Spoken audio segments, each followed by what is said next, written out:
$63조 원이면 지금 49조 원인데. 안녕하세요, 반갑습니다. AP투자연구소의 이정열 전략팀장입니다. 자, 금일은 10월 5일 현재 시각은 2시 38분 카카오 코드번호 035720입니다. 자, 지금 이제 카카오가 솔직히 지금 이 정도 빠졌으면 많이 빠진 거 아닌가, 약간 그런 생각들이 좀 들어요. 예상보다 좀 더 빠지긴 했습니다. 오늘 여기서 주가 하락을 좀 방어하는 모습들을 좀 보여주더라고요. 10월 1일까지 금요일까지 주가 하락을 방어하는 모습들을 좀 보였는데, 시장이 오늘 완전히 한 번 더 출렁거리는 모습들을 좀 보였는데, 하락하는 종목들이 굉장히 좀 많은 상황들을 보여주고 있으면서, 자, 완전히 미끄럼틀을 타고 있어요. 미끄럼틀 떨어지고 미끄럼틀을 낙폭을 계속 이제 강화를 시키면서 뚝뚝뚝뚝 떨어지고 있습니다.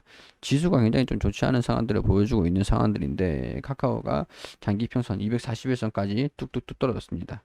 장기적으로 보자면 241선이 기업 가치라고 한다면, 지금 이제 떨어질 만큼 많이 떨어졌잖아요. 이제 여기서부터 분할 매수를 하면서, 뭐 여기서 지지구간 좀 받쳐줄 때부터였죠. 어떻게 보면 분할 매수를 하면서 이제 순차적으로 조금씩 모아갈 때가 아닌가, 약간 그런 생각들이 좀 들더라고요. 카카오가 괜히 카카오가 아니잖아요. 약간 이런 식으로 접근하는 거죠. 플랫폼을 이제 규제를 한다. 빅테크 기업들을 규제를 한다. 그렇게 되면은 사실 규제를 하니까 이제 성장성이 기존의 만큼의 성장성을 보이지 못할 거야 라고 한다면 당연히 투자를 하면 안 되죠. 대신에 규제를 한다 그래도 앞으로 성장은 계속 이어간다 라고 생각한다면 지금이 가장 쌀 때는 맞지 않을까, 약간 그런 생각들이 좀 들어요. 물론 개인적인 생각입니다. 여러분들의 생각은 다를 수도 있어요. 자, 이렇게 보는 거죠. 카카오죠. 카카오페이, 증권, 뱅크. 자, 이제 종합 금융사입니다. 금융사. 근데 얘네들이 금융업종의 그런 규제를 받지 않고 있었어요. 빅테크 기업으로서의 수혜를 누리고 있었단 말이죠. 테크핀 기업으로서의 수혜를 누리고 있었단 말이죠. 그동안 누리고 있었는데, 이제 니네들 금융사야, 이렇게 너네 금융사 규제를 지켜, 이렇게 돼버리니까, 야, 금융사가 카카오뱅크처럼 200배 PER이 가능한가? 어불성설이죠. 그러니까 이제 좋은 날 다 지나갔구나, 이렇게 겁을 먹고 있는 거예요. 근데 사실 네이버가 지금까지 그래가지고 뭐 네이버가 그래가지고 망했습니까? 아니잖아요. 이 사업을 영위를 하고 있습니다. 규제라는 거는 빅테크 기업에는 핀테크라는 그런 사업이 없었잖아요. 옛날에는 없었잖아요. 근데 이런 사업이 점점 생기면서 여기다가 이제 뭐랄까, 이 사업을 생기면 이 부작용이 생기잖아요. 그럼 여기에 규제가 생기는 거예요. 규제가 생기고 이 부작용이 생기고 여기서 피해자가 생길 수 있으니까, 이 법적인 테두리 안은 지키면서 사업을 영위를 해. 그래서 계도기간이 주어집니다. 여기서 계도기간이 주어져서 수정할 거 수정하고, 안 할 거는 안 하고, 법적인 것들을 지켜서 하라는 얘기죠. 지켜서 하라는 얘기입니다. 하라는 얘기. 하지 말라는 얘기가 아니에요. 대신에 이전에 이렇게 쭉 법적인 법이 없네, 이것도 해볼까, 이것도 해볼까, 이것도 해볼까, 잘 되네, 이것도 해볼까, 잘 되네, 와, 이렇게 고성장을 했는데, 이제는 이거 하려니까 이 법 지켜야 되잖아, 이거 하자. 법 지켜야 되잖아, 이거 하자. 이거 법 지켜야 되니까 못해. 이거 법 지켜야 되니까 못해. 이거는 법 지키니까 이거 하자. 그렇기 때문에 성장성이 줄어들죠. 대신 규모의 경제, 대부분 이제 은행들 같은 경우에서는 금리에 대한 변화에 따라서 실적이 좀 왔다 갔다 합니다. 왔다 갔다 해요.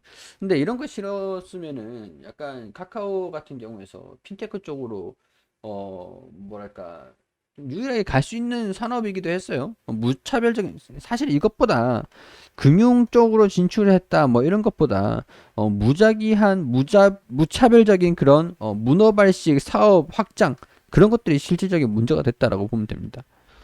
물론 이제 거기에 대한 이제 상생 규제 그런 것들도 나왔기 때문에 그런 방향에서도 성장하는 것들이 좀 꺾이긴 하겠죠. 자, 그럼 이렇게 봅시다. 일단은 자, 카카오가 있습니다. 카카오 뱅크도 있고 페이도 있고 증권이 있어요. 근데 얘네들이 상장을 안 했다라고 치자고요. 그럼 얘네들이 비상장이에요. 예를 들어서. 그러면 카카오에 투자를 하죠. 이 카카오가 얘네들 지분을 가지고 있는 게 가치가 부각이 되잖아요. 얘 지분을 가지고 있는 게, 얘네들 지분을 가지고 있는 게 부각이 되잖아요. 그럼 카카오의 주가 가치가 올라갑니다. 근데 카카오뱅크가 상장을 하죠. 그러면 카카오뱅크만큼 주가가 빠져나가죠. 디스카운트가 되는 거죠. 지주사 할인이 되는 거죠. 그리고 카카오 증권이 상장이 되잖아요. 그럼 또 지주사 할인 이만큼 또 빠져나가는 거예요. 지주사 디스카운트. 그리고 페이가 또 상장을 하잖아요. 이 지주사 할인이 되는 거예요. 얘 페이 사업은 페이 사업이고, 뱅크 사업은 뱅크 사업이고, 증권 사업은 증권 사업이고, 단절이 된다는 거. 디스카운트가 된다. 단절이 된다. 자, 그러면은 페이의 리스크. 지금 이거 규제 보면 페이의 리스크잖아요. 얘가 상장할 때쯤 되면은 카카오가 본래 주가로 돌아오지 않겠는가. 자, 그러면 이 IPO를 주목하자라고 했죠. 이거 얘의 IPO가 언제 하냐, 그런 것들을 주목하자라고 했잖아요. 자, 이런 것 보면, 자, 10월 5일 기사입니다. 공모주 청약 25일부터 시작을 한다. 상장일은 언제냐? 공모 청약일이 다가오는데 공모주 청약 정보에 대한 관심이 높아지고 있다. 10월 25일, 26일 공모가를 63,000원, 96,000원에서 6만원, 9만원으로 소폭 1,000원 단위는 절삭됐네요. 신고서를 정정했고, 두 번째 연기가 됐기 때문에 투자 위험 요소를 기재함에 있어서 금속법 적용에 따른 금융소비자보호법의 적용에 따른 서비스 개편 상황들을 투자자가 충분히 이해할 수 있도록 보완을 했다. 계도 기간이 거쳤네. 공모가 6만원, 9만원이며 뭐 이렇게, 그래서 10월 20일부터 21일까지 기간 투자자를 대상으로 수요 예측을 진행해. 여기에 따른 주가 변화가 좀 있을 수가 있겠죠. 근데 문제가 있죠. 또 카카오페이가 상장한 다음에 디스카운트 된다 얘기했잖아요. 리스크가 빠져나가는 대신 지주사 할인이 된다. 그런 것들을 생각을 해보면은 주가가 조금, 카카오페이가 상장을 할 때 당시에는 반등이 나올 수도 있다가 상장을 하고 나서는 디스카운트가 좀 될 수가 있겠죠. 할인이 좀 받을 수도 있겠죠. 10월 3일에 상장을 한다라고 합니다. 이런 것들 우리가 참고를 해야겠죠. 자, 물량 100%를 균등 배정한다고 밝혀 기대를 모으고 있다. 자, 근데 사실 상장을 한다, 공모를 한다라고 하면서 기대감들이 다시 반영이 될지, 아니면 한풀 좀 꺾일지, 그런 것들은 조금 걱정이 좀 살짝 되긴 합니다. 그죠? 규제가 좀 생겨버렸으니까. 카카오 금융복합 그룹으로 지정을 한다. 이것 때문에 오늘 조금 더 빠지지 않았을까, 그런 생각이 들어요. 왜냐, 내년에는 카카오가 새롭게 금융복합 기업 집단으로 지정이 될 수가 있다. 이렇게 되면은 금융기업으로서 동일 기능, 동일 규제, 니네 금융의 기능을 하지, 그러면은 금융의 규제를 받아. 비금융회사, 비금융 비테크 기업을 구분하지 않고 너네 이 금융 서비스를 하면은 금융 규제를 받아라고, 이렇게 얘기를 하는 거예요.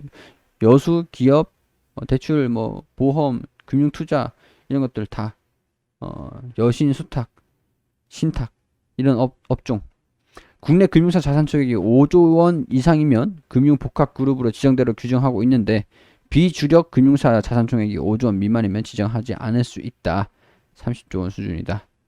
카카오뱅크의 나머지 금융사 시가총액이, 자산 총액이 5조 원에 못 미친다. 근데 내년에는 이제 뭐 법을 예외로 규정을 고치는 방향으로 해가지고 시행령이 뭐 좀 고쳐지면 내년에 지정이 될 수가 있다. 자, 이렇게 되면 피테크를 둘러싼 논란이 있는 만큼 내부적으로 그런 리스크가 없는지 살피는 단계라고, 위험 요인이 무엇인지 어떻게 감독해야 되는지 살피고 전문가들의 의견도 청취하는 중이다. 자, 금융기업들이 올라가지, 주가가 고평가를 받지 못하는 이유들, 항상 제 가치만 평가받는 이유들, 규제가 강하기 때문입니다. 금융사에서 돈을 잘 번다라고 해가지고 만약에 서민들의 피해를 본다, 그럼 나라에서 제재를 가해버려요. 규제를 가해버려요. 규제, 너 이거 하지마, 그럼 못해요. 아무런 뭐 말을 할 수가 없습니다. 못해요. 그냥 하면 안 되는 겁니다. 그게 금융기업이에요. 그렇기 때문에 카카오뱅크, 뭐 사실 카카오는 아니잖아. 카카오페이랑 카카오뱅크, 카카오증권 얘기죠. 증권 쪽은 아닌 거고, 증권도 뭐 관련이 없는 건 아니지만 카카오 얘기는 아니잖아요. 이제 IPO를 하면은 그런 부분들은 리스크는 저쪽으로 넘어가는, 전가가 되는 거니까. 자, 카카오 플랫폼은 여전히 강하다. 얘는 카카오톡을 하면서 광고를 하는 기업이에요. 원칙적으로 보면은. 악재보다는 중장기적 상생을 위한 방안들이 더 많은 이용자들을 유치할 수 있는 계기가 될 수 있다는 점, 이건 뭐 봐야 되는 거고, 더 많은 이용자들을 뭐 유치할 수 있다는 계기가 될 수 있다라는 점은 주목할 필요가 있다. 해외로 집중 및 확장이 본격적으로 이루어질 것으로 예상이 된다.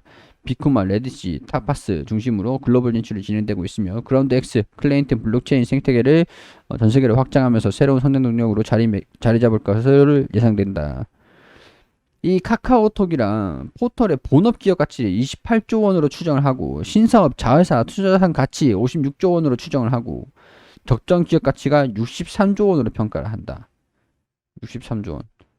그러면은 지금 49조 원인데 63조 원이면 지금 49조 원인데 자, 여기서 얘기하는 거는 리포트일 뿐이지만 자, 이번에 2021년 실적으로 6조 295억 원, 영업이익 7,811억 원, 7,811억 원?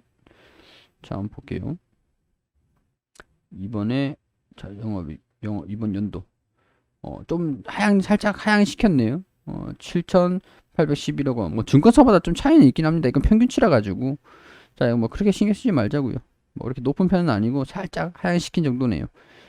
자, 얘네가 얘기를 하는 기업 가치가 63조 원이다. 시가총액이 49조 원이면은, 네, 이런 부분에 조금 솔깃하는 부분들이 되겠죠. 자, 뭐 이런 것들 참고로 하셔가지고, 여러분들 카카오가 정말, 카카오뿐만 아니라 다 지금 힘든 시기를 거쳐가고 있는 상황들입니다. 그렇기 때문에 힘든 시기 뭐 보릿고개를 지나가고 있다. 제 생각에는 좀 조심스러운 얘기지만서도 11월, 12월 아마 10월 말 정도가 좀 지나면 11월부터 좀 시장이 좀 살아나지 않을까 그런 생각들이 좀 들어요.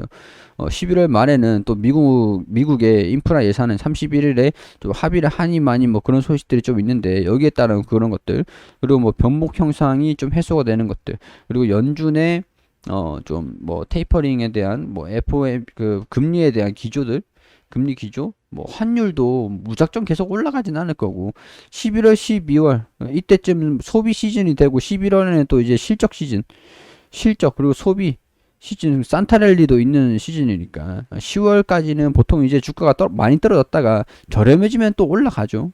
저렴해지면 싸지면 또 이제 사잖아요.